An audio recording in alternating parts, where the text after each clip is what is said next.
नमस्कार, मैं चुनचुन कुमार। स्वागत है झारखंडी हिंदी न्यूज पर। चलिए जानते हैं आज की छोटी बड़ी सभी महत्वपूर्ण खबरों को। आज की पहली और बड़ी खबर की बात करें तो रघुवर दास ने कहा, हेमंत अनुभवहीन और फ्लॉप सीएम, छोटे भाई बसंत को बनाना चाहिए मुख्यमंत्री। पूर्व मुख्यमंत्री रघुवर दास ने बड़ा बयान दिया है। उन्होंने हेमंत सोरेन को अनुभवहीन और फ्लॉप मुख्यमंत्री करार देते हुए उनके छोटे भाई बसंत सोरेन को सीएम बनाने की मांग की है। रघुवर दास ने कहा है कि 19 महीने की हेमंत सरकार में राज्य में आदिवासियों पर सबसे ज्यादा अत्याचार हुए हैं, इसलिए जेएमएम को अक्षम और अनुभवहीन सीएम को पद से हटाना चाहिए। सोरेन परिवार से ही सीएम बनना है तो बसंत सोरेन को सीएम बनाना चाहिए। रघुवर दास ने कहा कि जेएमएम में ही कई ऐसे विधायक हैं जिनका लंबा राजनीतिक अनुभव है। नलिन सोरेन, स्टीफन मरांडी, लोबिन सोरेन जैसे सीनियर नेता को सीएम बनाना चाहिए, लेकिन अगर सोरेन परिवार से ही किसी को मुख्यमंत्री बनाना है तो युवा तुर्क नेता बसंत सोरेन को जेएमएम मुख्यमंत्री बनाएं। अगली बड़ी खबर की बात करें तो कांग्रेस ने कहा, भाजपा के शासनकाल की योजनाओं की हो जांच। झारखंड प्रदेश कांग्रेस कमेटी के प्रवक्ता आभा सिन्हा ने कहा कि भाजपा ने अपने शासनकाल के दौरान मनरेगा योजना के तहत 1800 करोड़ के 51,000 कुआं कागज पर बनाकर सभी की पैसों की बंदरबाट कर ली, जो राज्य की जनता की गढ़ी कमाई थी। कांग्रेस पार्टी जनता की उम्मीदों को टूटने नहीं देगी और भाजपा के शासनकाल के दौरान विभिन्न योजनाओं में किए गए कार्यों की जाँच की मांग करेगी। उन्होंने कहा कि राज्य में स्वीकृत 56,191 सिंचाई कूपों में से अब तक 51,347 कुओं का धरातल पर नहीं उतरना राज्य की जनता के लिए एक दुखद घटना है। अगली बड़ी खबर की बात करें तो तबाही मचाने आ रहा पाकिस्तानी तूफान गुलाब, भारी बारिश का अनुमान। धनबाद में 26 की शाम से असर। बंगाल की खाड़ी में बने लो प्रेशर ने डीप डिप्रेशन का रूप ले लिया है। रात तक इसके और ताकतवर बनकर चक्रवात में तब्दील होने की चेतावनी जारी हुई है। इसका असर धनबाद और आसपास 26 सितंबर की शाम से दिखने लगेगा। झारखंड के साथ साथ ओडिशा और आंध्र प्रदेश में इससे भारी बारिश की संभावना जताई जा रही है। खाड़ी में आने वाले इस चक्रवात का नाम गुलाब है, जिसका नामकरण पड़ोसी मुल्क पाकिस्तान ने किया है। मौसम विज्ञानी अभिषेक आनंद की माने तो उत्तर और मध्य बंगाल की खाड़ी वाले हिस्से में डीप डिप्रेशन बन गया है, जो 14 किलोमीटर प्रति घंटे की रफ्तार से आगे बढ़ रहा है। इस चक्रवात का प्रभाव पूरे झारखंड में दिखेगा। 26 सितंबर की शाम या रात तक चक्रवात के बादल झारखंड पहुंच जाएंगे। इससे 29 सितंबर तक धनबाद समेत पूरे राज्य में बारिश की चेतावनी जारी हुई है। अगली बड़ी खबर की बात करें तो 27 सितंबर को भारत बंद, भाकपा ने की तैयारी की समीक्षा। जामताड़ा में शनिवार को कुंडहित मुख्यालय स्थित भारतीय कम्युनिस्ट पार्टी के कार्यालय में अंचल कमेटी की बैठक परितोष घोष की अध्यक्षता में हुई। बैठक में आगामी 27 सितंबर को भारत बंद को लेकर समीक्षा हुई। बैठक में जिला सचिव हाई चंद्रमाल पहाड़िया ने कहा कि केंद्र सरकार की जन विरोधी नीति व किसान विरोधी मोदी सरकार के विरोध में 27 सितम्बर को संयुक्त किसान मोर्चा के आह्वान पर भारत बंद किया जाएगा। उन्होंने कहा कि किसानों का काला कानून रद्द हो, न्यूनतम समर्थन मूल्य कानून बनाने की गारंटी, बढ़ती महंगाई पर रोक लगाने, डीजल पेट्रोल गैस की मूल्यवृद्धि वापस लेने, बिजली बिल 2020 वापस लेने, गैर मजरूआ जमीन को अविलंब रसीद चालू करने आदि मांगों को लेकर देश के 19 विपक्षी दलों ने भारत बंद को समर्थन किया है।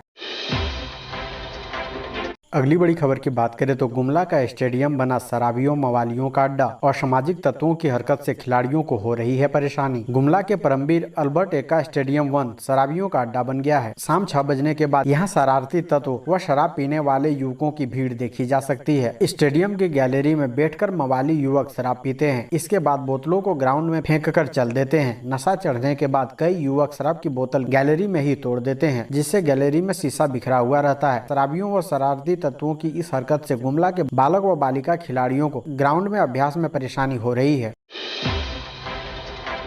अगली बड़ी खबर की बात करें तो 5 पशु चिकित्सकों में 3 डॉक्टर विहीन। किस्को व पेशरार में 70,000 पर मात्र 2 चिकित्सक। किस्को व पेशरार प्रखंड में पशुपालन विभाग में अधिकारियों की कमी से पशुपालकों को काफी परेशानी हो रही है। दोनों प्रखंडों में मिलाकर 2 पशु चिकित्सक कार्यरत हैं, जबकि दोनों प्रखंड में लगभग 70,000 पशु किसानों के पास है। बरसात में पशुओं में होने वाली बीमारी के इलाज को लेकर किसानों को परेशानी का सामना करना पड़ रहा है। पदाधिकारियों की कमी से न समय पर इलाज हो पाता है और न ही टीकाकरण हो पाता है। शिविर लगाकर टीकाकरण नहीं होने से दोनों प्रखंडों में पशुओं में मौसमी बीमारी का प्रकोप अधिक होता है। अगली बड़ी खबर की बात करें तो मथुरा के बाद जल्द देवघर के प्रसिद्ध पेड़े को मिलेगा जीआई टैग। मथुरा की तरह देवघर के पेड़े को भी जल्द जीआई टैग मिलने वाला है। इससे देवघर के पेड़े को न केवल वैश्विक मान्यता मिलेगी, बल्कि इसके कारोबार में भी उछाल आएगा। जहां तक देवताओं पर प्रसाद के रूप में चढ़ाई जाने वाली सबसे पसंदीदा मिठाई पेड़े की बात है, तो मथुरा अपना जीआई टैग हासिल करके अन्य धार्मिक स्थलों से आगे चल रहा है। अब प्रसिद्ध देवस्थल बाबा वैद्यनाथ धाम अर्थात देवघर इसी राह पर आगे बढ़ रहा है। बिना हेलमेट व लाइसेंस के बच्चे दौड़ाएंगे बाइक तो माता पिता को थाने में लगानी होगी हाजिरी। अगर आपके बच्चे बिना हेलमेट और लाइसेंस के सड़कों पर बाइक दौड़ा रहे हैं, आपने उन्हें लाड़ प्यार में बाइक थमा रखी है, तो सावधान हो जाएं। हजारीबाग पुलिस अब ऐसे बच्चों के अभिभावकों की काउंसलिंग करने का अभियान चला रही है। मतलब साफ है कि अगर बच्चे बिना लाइसेंस व हेलमेट पकड़े जाएंगे तो उनके माता पिता को पुलिस की टीम के समक्ष हाजिरी लगानी पड़ेगी, पुलिस के सवालों का जवाब देना होगा। काउंसलिंग के दौरान उन्हें सड़क दुर्घटना के आंकड़ों से भी रूबरू कराया जाएगा। अगली बड़ी खबर की बात करें तो झारखंड में 1.5 साल बाद स्कूल पहुंचे 6ठी और 7वीं के स्टूडेंट। संख्या कम थी मगर चेहरे दिखे खिले खिले। राज्य के सरकारी विद्यालयों में 18 महीने बाद 6ठी और 7वीं की क्लास शुरू हो गई है। वहीं 8वीं के विद्यार्थी करीब 5 महीने बाद फिर स्कूल पहुंचे। पहले दिन राजधानी में स्कूलों में बच्चों की उपस्थिति कम थी। राज्य के 13,660 सरकारी स्कूलों में शुक्रवार से कक्षाएं शुरू हुई। स्कूल खुलते ही बच्चों में जोश व उत्साह देखते बन रहा था। दोस्तों से मिलकर काफी खुश थे। हालांकि उपस्थिति करीब 30% तक रही। अगली बड़ी खबर की बात करें तो सीएम हेमंत सोरेन की अगुवाई में आज झारखंड के नेता अमित शाह से करेंगे मुलाकात। जातीय जनगणना और सरना धर्म कोड के मुद्दों पर आज मुख्यमंत्री हेमंत सोरेन के नेतृत्व में सर्वदलीय प्रतिनिधि मंडल दिल्ली में गृह मंत्री अमित शाह से मुलाकात करेगा। कांग्रेस प्रदेश अध्यक्ष राजेश ठाकुर ने बोकारो परिसदन में इसकी जानकारी देते हुए कहा कि बीजेपी को भी प्रतिनिधि मंडल में शामिल होने का न्योता दिया गया है। बीजेपी अगर प्रदेश की हितैषी है तो प्रतिनिधि मंडल का हिस्सा बने। बीजेपी प्रदेश अध्यक्ष सांसद दीपक प्रकाश ने स्पष्ट किया है कि वे गृह मंत्री से मिलने वाले प्रतिनिधि मंडल में शामिल होंगे।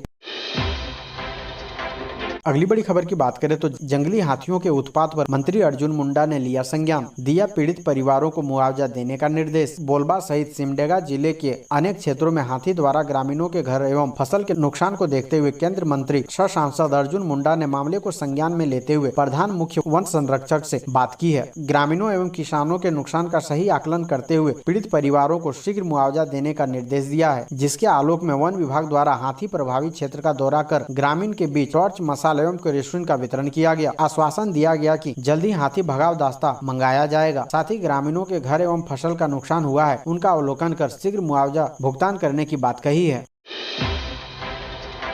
अगली बड़ी खबर की बात करें तो बिहार झारखंड के छात्रों के पास रेलवे में नौकरी करने का मौका, इतने पदों पर निकली है भर्ती। बिहार झारखंड के छात्रों के लिए बड़ी खबर है। उत्तर प्रदेश में उत्तर रेलवे ने अप्रेंटिस के 3000 से ज्यादा पदों पर आवेदन मांगे हैं। इच्छुक और योग्य उम्मीदवार आरआरसी उत्तर रेलवे की आधिकारिक वेबसाइट पर जाकर आवेदन कर सकते हैं। इसके लिए ऑनलाइन आवेदन 20 सितम्बर से शुरू हो गए हैं। आवेदन की लास्ट डेट 20 अक्टूबर 2021 है।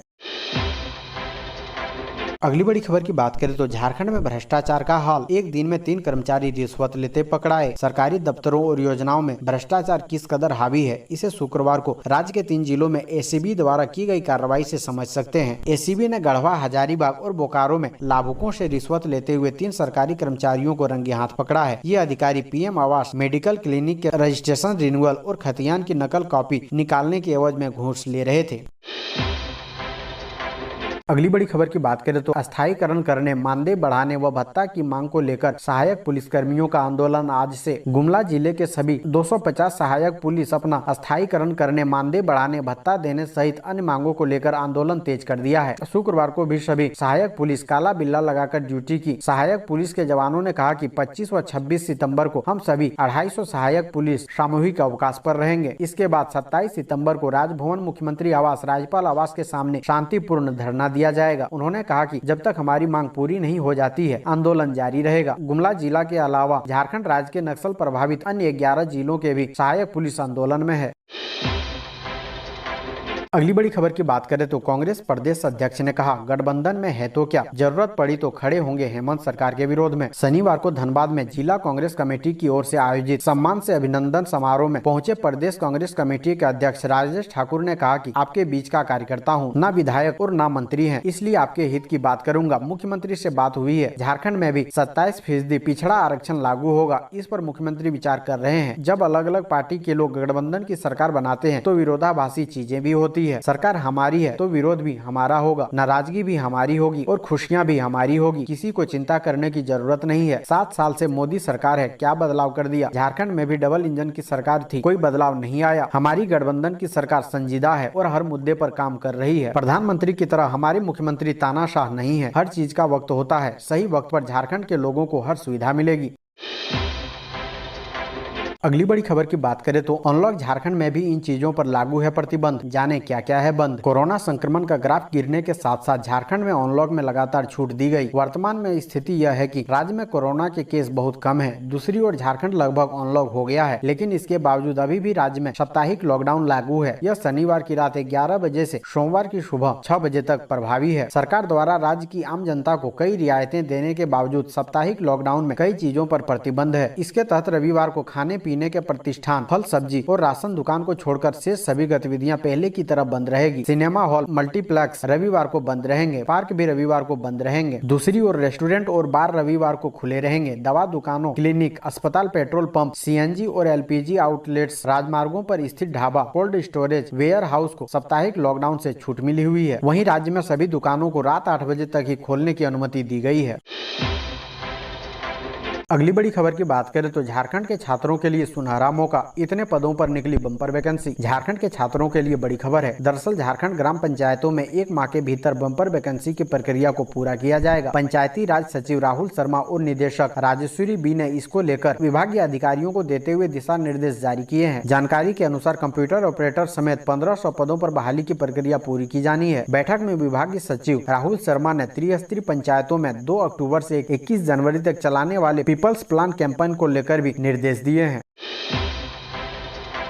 अगली बड़ी खबर की बात करें तो आईएएस फैक्ट्री का यूपीएससी में जलवा। टॉप 10 में बिहार झारखंड के 5 होनहार। बिहार झारखंड में सिविल सेवा का जबरदस्त क्रेज है। यूपीएससी के टॉप 10 में से 5 अभ्यर्थी बिहार झारखंड से ही हैं। कटिहार के शुभम कुमार को पहला स्थान मिला। परीक्षा में कुल 761 उम्मीदवार पास हुए हैं, जिसमें 545 लड़के और 216 लड़कियां हैं। यूपीएससी में टॉप करने वाले शुभम कुमार की इच्छा है कि उन्हें बिहार कैडर ही दिया जाए। शुभम ने बताया कि वह चाहते हैं कि वो बिहार में रहकर विकास के लिए काम करें। उन्होंने कहा कि अगर उन्हें बिहार कैडर नहीं दिया जाता है तो वे मध्य प्रदेश में काम करना पसंद करेंगे।